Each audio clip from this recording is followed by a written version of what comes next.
Ninatoa wito kwa viongozi wote wa dini kuendelea kushirikiana na serikali, viongozi wa kijamii na makundi mbalimbali kuendelea kushirikiana na serikali katika kutoa elimu ya umoja na amani, kupinga chuki na migawanyiko na vitendo vyovyote vinavyoweza kuvuruga mshikamano wa kitaifa. Mheshimiwa Baba Askofu, vita yeyote inayohusisha wenyewe kwa wenyewe haina mshindi, bali ina kupoteza wote. Hivyo hivyo na mgawanyiko ndani ya taifa hauna mshindi, bali una matokeo ya kushindwa wote kama taifa. Manufaa ya amani ni makubwa, na hasara ya kupoteza amani haina mshindi, bali ina kupoteza wote kama jamii.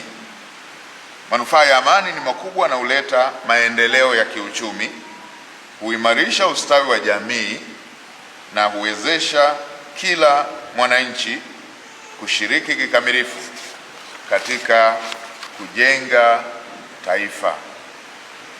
Mheshimiwa Baba Askofu, amani, usalama na utulivu ndio msingi utakaojenga taifa lenye mafanikio na umoja. Sote tunatambua kwamba Tanzania imeendelea kuwa kielelezo cha umoja, amani, mshikamano na utulivu katika ukanda wetu na barani Afrika. Amani hii imejengwa juu ya misingi imara ya maadili, haki, kuheshimiana, uvumilivu na uzalendo kwa taifa letu. Serikali inaendelea kutekeleza wajibu wake wa kulinda amani na usalama wa nchi pamoja na kuwajenga Watanzania, hususan vijana, kuthamini dhana ya uzalendo kwa nchi yetu.